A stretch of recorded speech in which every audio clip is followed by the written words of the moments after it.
దేవుని లేఖనాల్ని ధ్యానించడానికి మనకి గొప్ప అవకాశాన్ని ఇచ్చినటువంటి దేవునికి నా హృదయపూర్వక కృతజ్ఞతలు తెలియజేసుకుంటూ ఉన్నాను. అదేవిధంగా నాతో పాటు లేఖనాల్ని ధ్యానిస్తున్నటువంటి మీకు కూడా నా హృదయపూర్వక వందనములు తెలియజేసుకుంటూ ఉన్నాను. మనం గత వీడియోల్లో ఈ ఆత్మ సంబంధమైనటువంటి ప్రపంచంలో, ఈ క్రైస్తవ జీవితంలో క్రైస్తవులైనటువంటి వారు వివిధ రకాలైనటువంటి బోధలతోనూ వివిధ రకాలైనటువంటి విధానాలతోనూ వారు తమ క్రైస్తవ్యాన్ని కొనసాగిస్తున్నట్టుగా మనం చూసి ఉన్నాం. అయితే క్రైస్తవులైనటువంటి ప్రతి ఒక్కరు కూడా వెంబడిస్తుంది క్రీస్తుని, కానీ వివిధ రకాల విశ్వాసాలు మనకు కనబడుతూ ఉన్నాయి. మరి మనం అందరం ఒకే భావం, ఒకే విశ్వాసంలోనికి రావాలంటే ఏం చేయాలి?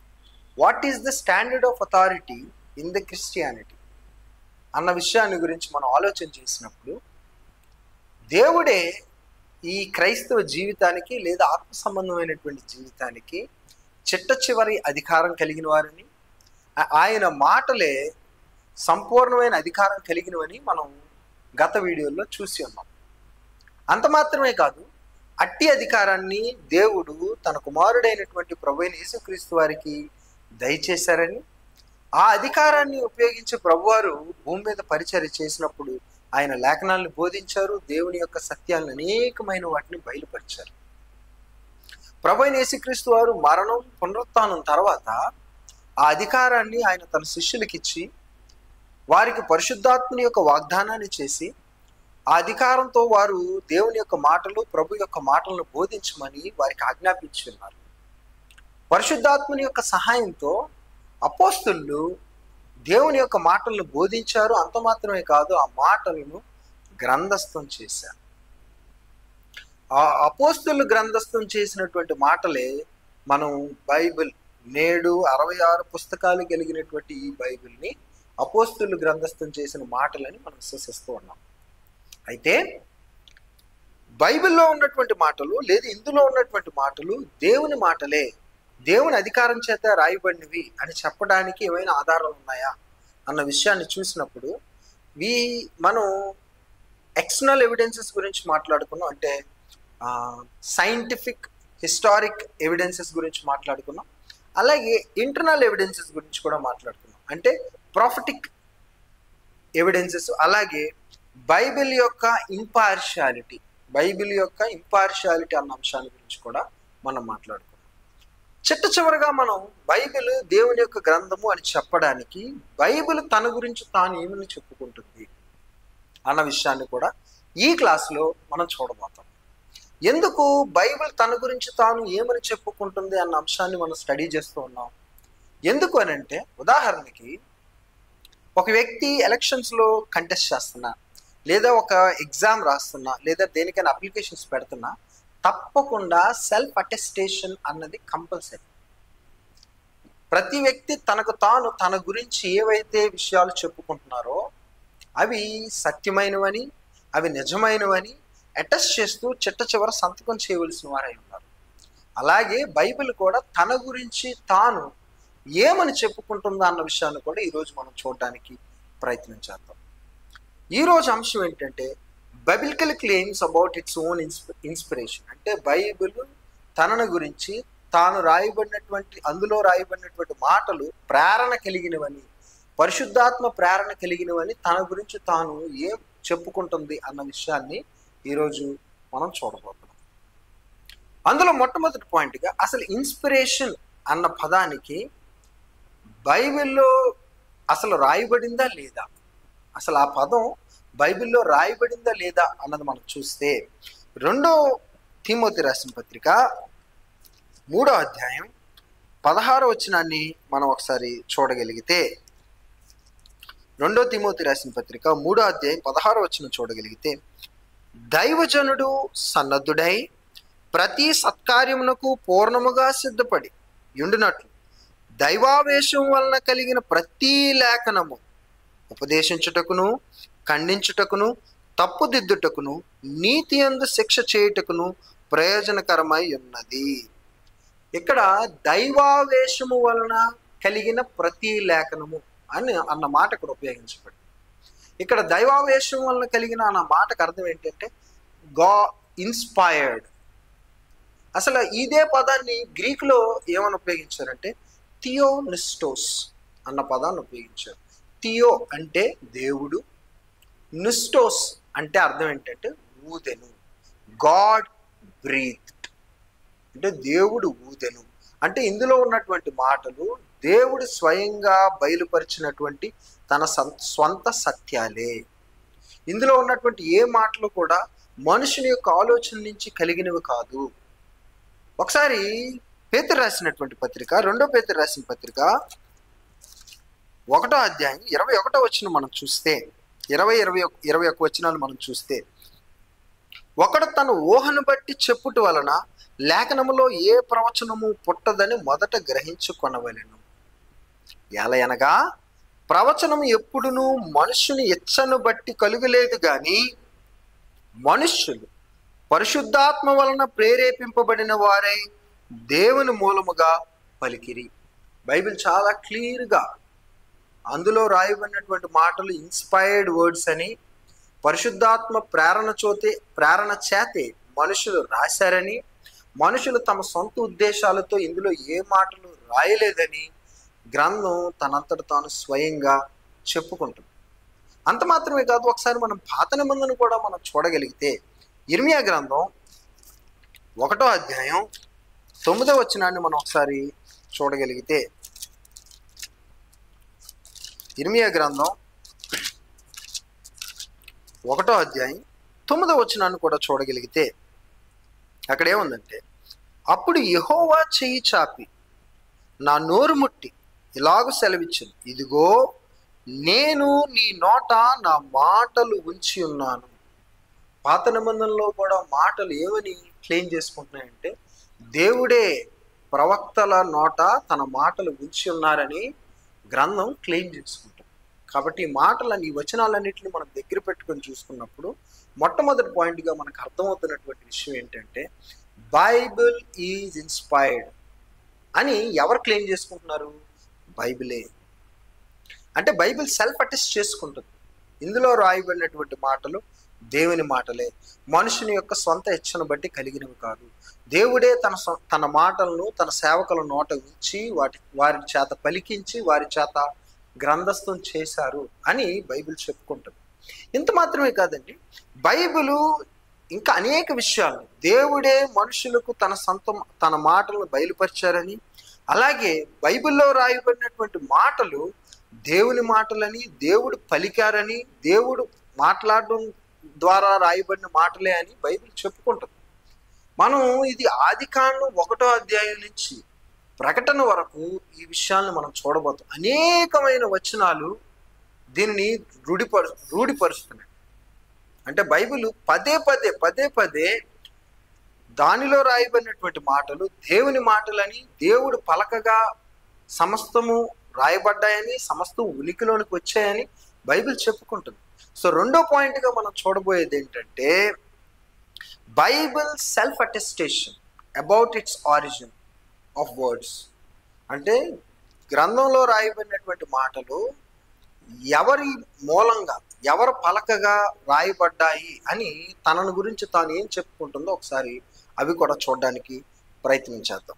ఒకసారి ఆదికాండం 1వ అధ్యాయం 3వ వచనానికి వెళ్తే, ఆదికాండం 1వ అధ్యాయం నుంచే దేవుడు పలికెను అని అనేక విషయాలు మనకు 1వ అధ్యాయం నుంచే కనబడుతుంది. అంటే దేవుడు పలకగానే ఇవన్నీ సృష్టి ఉనికిలోనికి వచ్చాయని, అలాగే దేవుడు పలకారు అన్న విషయాన్ని గ్రంథం మొదటి నుంచి చెప్పుకుంటుంది. ఒకసారి 1వ అధ్యాయం 3వ వచనం చూస్తే, దేవుడు వెలుగు కమ్మని పలుకగా వెలుగు కలిగెను.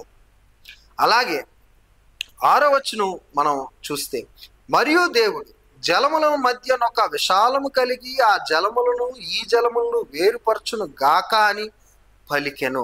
మనం జాగ్రత్తగా చూడాలి. పలికెను, ఎవరు పలికెను? దేవుడు పలికెను అని గ్రంథం చెప్పుకుంటుంది.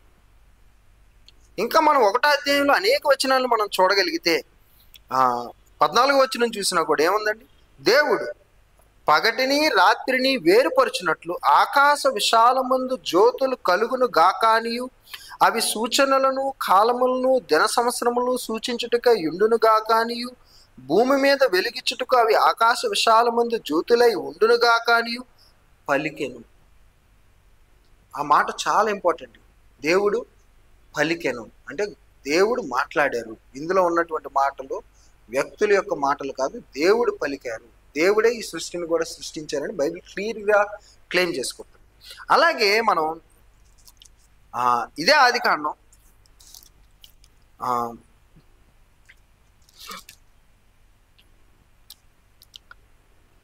2వ అధ్యాయం 16వ వచనం నుంచి మనం చూస్తే, మరియు దేవుడైన యెహోవా ఈ తోటలోనున్న ప్రతి వృక్ష ఫలములను నీవు నిరభ్యంతరంగా తినవచ్చును, అయితే మంచి చెడ్డలను తెలివినిచ్చి వృక్ష ఫలములను తినకూడదు. నీవు వాటిని తిని దినమున నిశ్చయముగా చచ్చెదవని నరునికి ఆజ్ఞాపించెను. దేవుడే తన ఆజ్ఞలను మనుషులకి ఆజ్ఞాపించారు అని ఆదికాండం క్లెయిమ్ చేసుకుంటాం. ఆదికాండంలో మనం అనేక ఆజ్ఞలను మనం చూడగలుగుతాం. అవన్నీ కూడా దేవుడే ఆజ్ఞాపించారు, దేవుడే పలికారు అని బైబిల్ క్లెయిమ్ చేసుకుంటాం. ఒకసారి నిర్గమకాండానికి మనం వెళ్ళి చూడగలిగితే, నిర్గమకాండం 20వ అధ్యాయానికి వెళ్తే, నిర్గమకాండం 20వ అధ్యాయంకి వెళ్ళి 1 నుంచి మనం చూస్తే, దేవుడు ఈ ఆజ్ఞలన్నీ వివరించి చెప్పెను. ఏముందండి ఈ నిర్గమకాండం కూడా ఏమని క్లెయిమ్ చేసుకుంటుందండి? ఇందులో ఉన్నటువంటి ఆజ్ఞలు ఎవరవని బైబిల్ క్లెయిమ్ చేసుకుంటుంది? దేవుడే. దేవుడు ఈ ఆజ్ఞలన్నీ వివరించి చెప్పెను అని నిర్గమకాండంలో మనకు కనబడుతుందండి. అలాగే 22వ వచనాన్ని కూడా ఒకసారి చూస్తే, ఇదే 20వ అధ్యాయం 22వ వచనం చూస్తే, యెహోవా మోషేతో ఇట్లనెను, ఇజ్రాయేలుతో ఇలాగు చెప్పుము, నేను ఆకాశము నుండి మీతో మాట్లాడి తినని మీరు గ్రహించితిరి. ఇజ్రాయేలు కూడా ఇందులో రాయబడినటువంటి మాటలు, వారికి ఇవ్వబడినటువంటి ధర్మశాస్త్రము, వారికి ఇవ్వబడినటువంటి ఆ పదాజ్ఞలు దేవుడే వారికి బయలుపరిచినట్టుగా, దేవుడే వారికి దయచేసినట్టుగా మోషే ద్వారా అన్న విషయాన్ని వారు గ్రహించారు అని దేవుడు చెప్తున్నారు. అంటే బైబిల్ కూడా ఏమని చెప్పుకుంటుందంటే, ఇందులో ఉన్నటువంటి మాటలు దేవుడే ఇచ్చారు.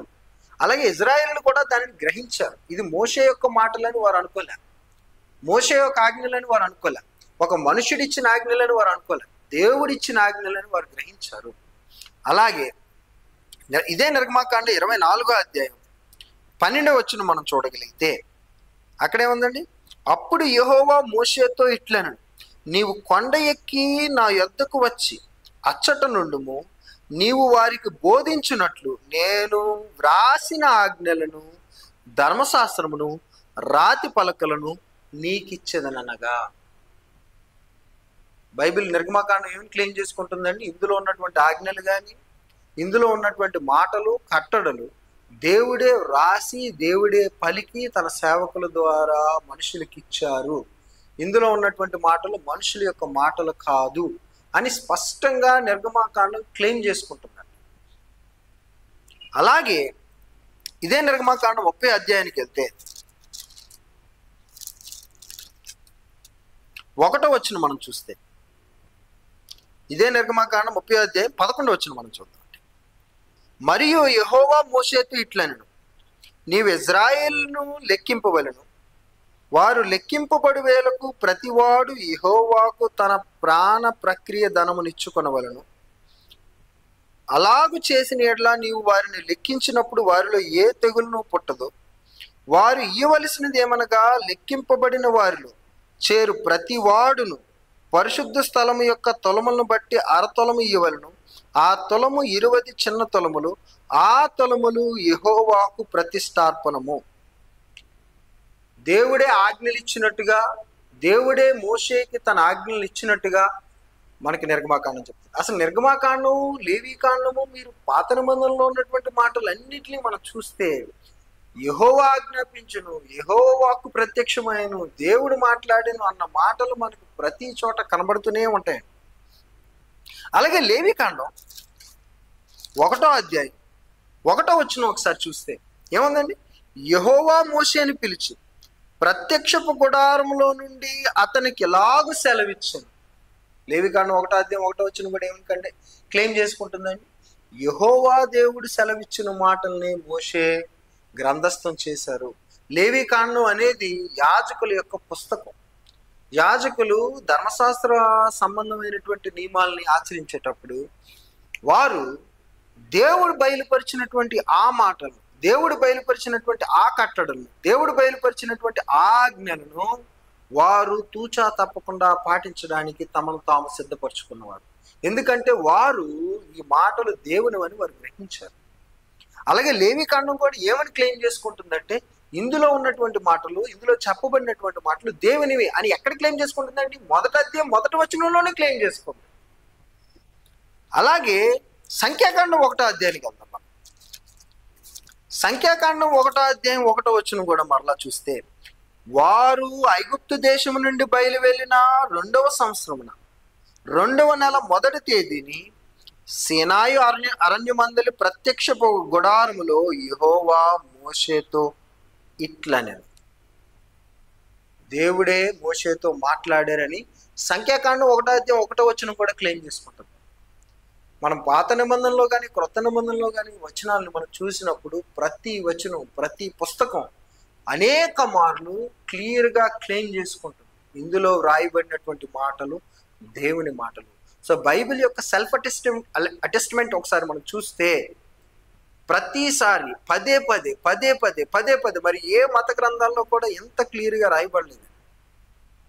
బైబిల్లో చాలా క్లియర్గా రాయబడింది, ఇవి దేవుని మాటలు, దేవుడు పలికెను, యెహోవా సెలవిచ్చును అన్న మాటలు మనం పదే చూస్తాం. అలాగే ద్వితీయోపదేశకాండం 1వ అధ్యాయం 6వ వచనం ఒకసారి చూస్తే అక్కడేముందండి? ద్వితీయోపదేశకాండం 1వ అధ్యాయం 6వ వచనం చూస్తే, మన దేవుడైన యెహోవా హోరేబులో మనకు ఎలాగో సెలవిచ్చును. మోషే గారు చెప్తున్నటువంటి మాటలు, మన దేవుడైన యెహోవా హోరేబులో మనకు ఇలాగూ సెలవిచ్చును. ఏమని? ఈ పర్వతము నద్ద మీరు నివసించిన కాలము చాలును, ఇక నుంచి మీరు బయలుదేరండి. అంటే మోషే గారు కూడా ఏమని చెప్తున్నారంటే, తనకి ఇవ్వబడినటువంటి మాటలు దేవుని మాటలే. దేవుడే బయలుపరిచినప్పుడే, దేవుడు బయలుపరిచినటువంటి ఆజ్ఞల ప్రకారమేనే నేను మిమ్మల్ని నడుపుతున్నాను, మిమ్మల్ని నడిపిస్తున్నాను. మీకు ఇచ్చినటువంటి ఆజ్ఞలు కూడా దేవుని ఆజ్ఞలని మోషే గారు కానీ ఇటు ద్వితీయోపదేశకాండం కానీ క్లెయిమ్ చేసుకుంటారు. ఒకసారి యెహోషువ గ్రంథం 1వ అధ్యాయం 1వ వచనం ఒకసారి మనం చూడగలిగితే, యెహోవా సేవకుడైన మోషే మృతి నొందిన తర్వాత యెహోవా నూను కుమారుడును మోషే పరిచారకుడునైన యెహోషువకు ఎలాగూ సెలవిచ్చును. ఏమని? నా సేవకుడైన మోషే మృతి నొందిను కాబట్టి నీవు లేచి నీవును ఈ జనులందరూ ఈ యొర్దానును నది దాటి నేను ఇజ్రాయేలుకి ఇచ్చుచున్న దేశమునకు వెళ్ళుడి. నేను మోషేతో చెప్పినట్లు మీరు అడుగుపెట్టు ప్రతి స్థలమును మీకు ఇచ్చుచున్నాను. అలాగే మనం ఒకసారి 5వ వచనం ఒకసారి చూస్తే, నీవు బ్రతుకు దినములన్నిటిను ఏ మనుషుడును నీ ఎదుట నిలువలేకయుండును, నేను మోషేకు తోడైయుండినట్లు నీకును తోడైయుండు, నిన్ను విడువను నిన్ను ఎడుబాయను, నిబ్బరము కలిగి ధైర్యముగా నుండు. వారికిచ్చేదనని నేను వారి పితరులతో ప్రమాణం చేసిన ఈ దేశమును నిశ్చయముగా నీవు ఈ ప్రజల స్వాధీనము చేసెదవు. అయితే నీవు నిబ్బరము కలిగి జాగ్రత్త పడి బహుధైర్యముగా నుండి నా సేవకుడైన మోషే నీకు ఆజ్ఞాపించిన ధర్మశాస్త్రం అంతటి చొప్పున చేయవలెను. నీవు నడుచు ప్రతి మార్గమును చక్కగా ప్రవర్తించినట్లు నీవు దాని నుండి కుడికి గాని ఎడమకు గాని తొలగిపోకూడదు. ఈ ధర్మశాస్త్ర గ్రంథమందు నీవు బోధింపక తప్పకూడదు.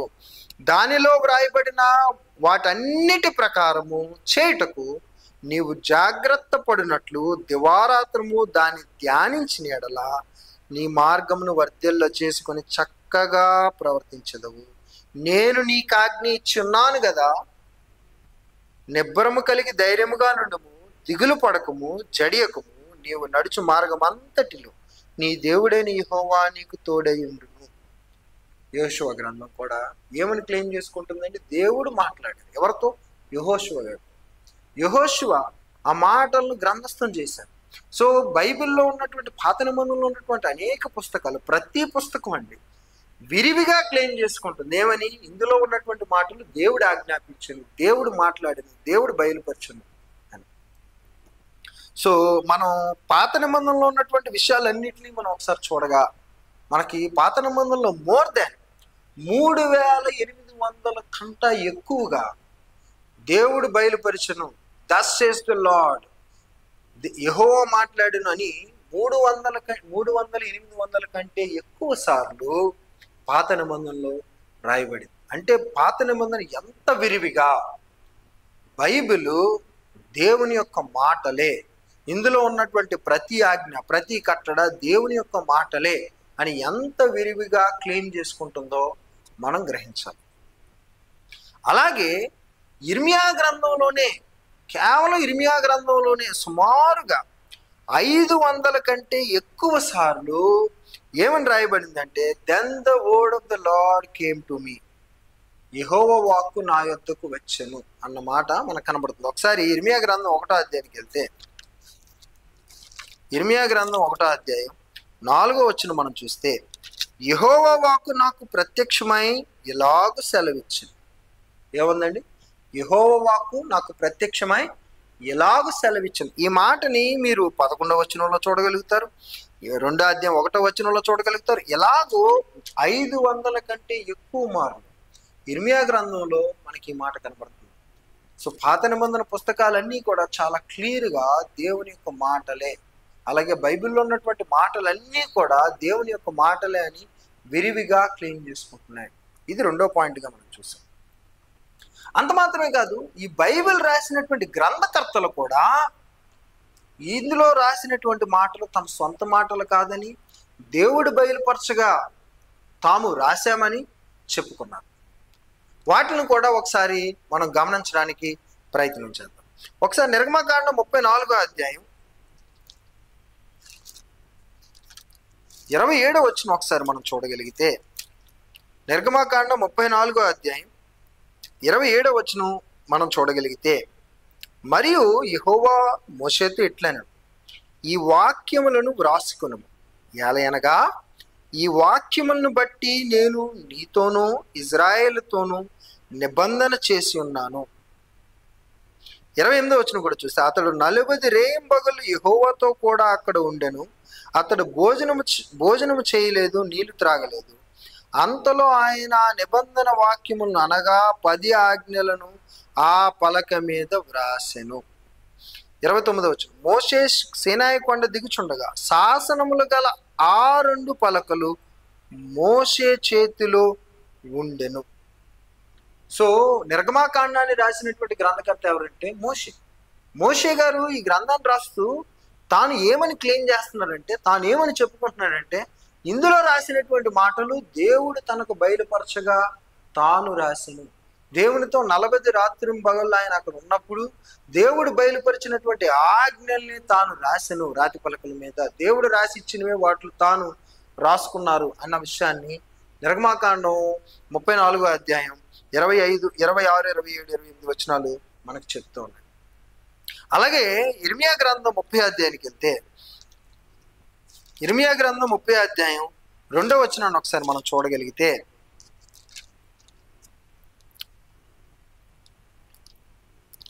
ఇజ్రాయేలు దేవుడగు యెహోవా ఇలాగ సెలవిచ్చుచున్నాడు, రాబో దినముల్లో నేను ఇజ్రాయేలు వారును యోధావారునగు నా ప్రజలను చెరలో నుండి విడిపించి వారి పితరులకు నేనిచ్చిన దేశమును వారు స్వాధీనపరుచుకున్నట్లు వారిని తిరిగి రప్పించదనని యెహోవా సెలవిచ్చుచున్నాడు. కావున నేను మీతో చెప్పిన మాటలన్నిటినీ ఒక పుస్తకములో వ్రాసి ఎంచుకొనుము. ఆయన దేవుడు బయలుపరిచినటువంటి ఆ మాటల్ని ఇర్మియా గారు రాశారని, ఇర్మియా గారు ప్రవక్త, ఆయనే, he is the writer of this book and he is claiming these words are from the God. దేవుడే బయలుపరిచారు, ఇవి తన సొంత మాటలు కాదని ప్రతి గ్రంథకర్త చెప్పుకుంటున్నారండి. అటు మోషే గారు కానీ, ఇటు ఇర్మియా గారు కానీ, పాత నిబంధనలో ఉన్నటువంటి ప్రతి పుస్తకాన్ని మనం చూడగలిగితే ప్రతి పుస్తకంలోనూ గ్రంథకర్తలు దాన్ని రూఢిపరుస్తూ వచ్చారు.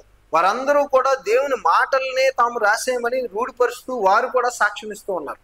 అలాగే 2వ సమూయేలు మనం చూడగలిగితే, 2వ సమూయేలు 23వ అధ్యాయం 2వ వచనం మనం ఒకసారి చూస్తే, 2వ సమూయేలు 23,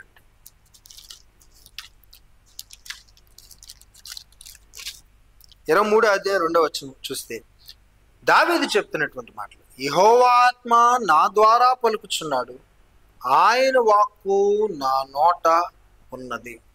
దావీదు గారు అనేకమైన కీర్తనలు రాశారు.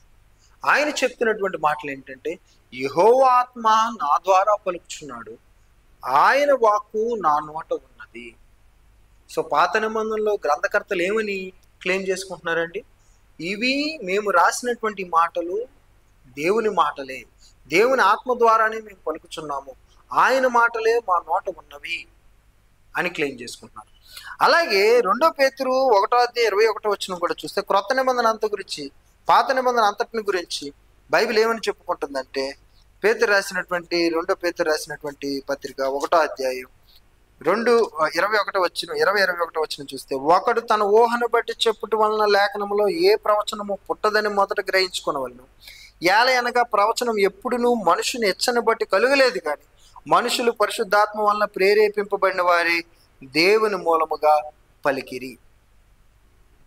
సో బైబిల్ అలాగే దాన్ని రాసినటువంటి గ్రంథకర్తలు ఎంత క్లియర్గా క్లెయిమ్ చేసుకుంటున్నారంటే, సెల్ఫ్ అటెస్ట్మెంట్ అనేది మనం చూస్తే ఇందులో రాయబడినటువంటి మాటలు more than 3,800 times ఇవి దేవుడు బయలుపరిచిన మాటలు అని more than 3,800 times క్లెయిమ్ చేసుకుంటారు విరివిగా. మరి ఏ పుస్తకంలోనూ ఎంతగా క్లెయిమ్ చేసుకోవడాన్ని మనం చూడం.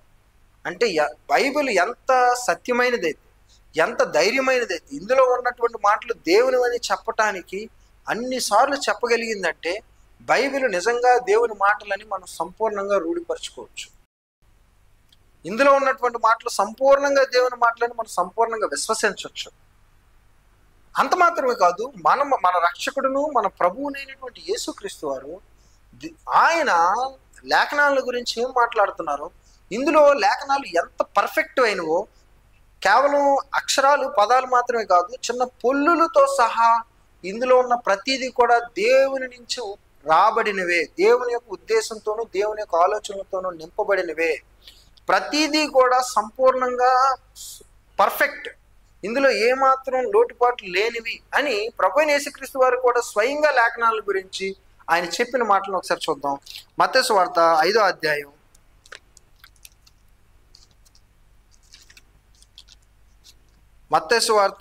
అధ్యాయం మనం 18 నుంచి మనం చూస్తే, ఆకాశమును భూమియు గతించిపోయినే గాని ధర్మశాస్త్రం అంతయు నెరవేరు వరకు దాని నుండి ఒక పొల్లైనను ఒక సున్నా అయినను తప్పిపోదని మీతో నిశ్చయముగా చెప్పుచున్నాను. ప్రభువైన యేసుక్రీస్తు వారి లేఖనాలు ఎంత పర్ఫెక్ట్ అని చెప్తున్నారంటే, దాంట్లో పొల్లు సున్నా కూడా తప్పిపోదు. ఎందుకంటే వాటితో సహా అవన్నీ ఇన్స్పైర్డ్, వాటితో సహా అవన్నీ పర్ఫెక్ట్. సో బైబిల్ ఎంత క్లియర్గా క్లెయిమ్ చేసుకుంటుందండి. బైబిల్ తను తాను క్లెయిమ్ చేసుకుంటుంది, ఇందులో రాయబడిన మాటలన్నీ దేవుని మాటలని. దాన్ని రాసిన గ్రంథకర్తలు క్లెయిమ్ చేసుకుంటున్నారు, మేము రాసినటువంటి మాటలు మా సొంత మాటలు కాదు, కానీ దేవుడు మా నోట తన ఆత్మ నుంచి తన మాటలను పలికించారని. అలాగే ప్రభువైన యేసుక్రీస్తు వారు కూడా చెప్తున్నారు, ఇందులో రాయబడినటువంటి మాటలు పొల్లు సున్నాతో సహా కంప్లీట్గా ఇన్స్పైర్డ్, అందులో ఒక చిన్న పొల్లు కూడా తప్పిపోదు. ఎందుకంటే అందులో రాయబడిన ప్రతి మాట దేవుడు పలికినవే, దేవుడు బయలుపరిచినవే అని ఆయన స్పష్టంగా బయలుపరిచారు.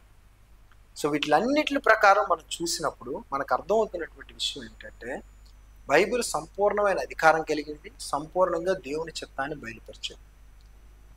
ఇప్పుడు మనం ఒక ప్రశ్న వేసుకుందాం.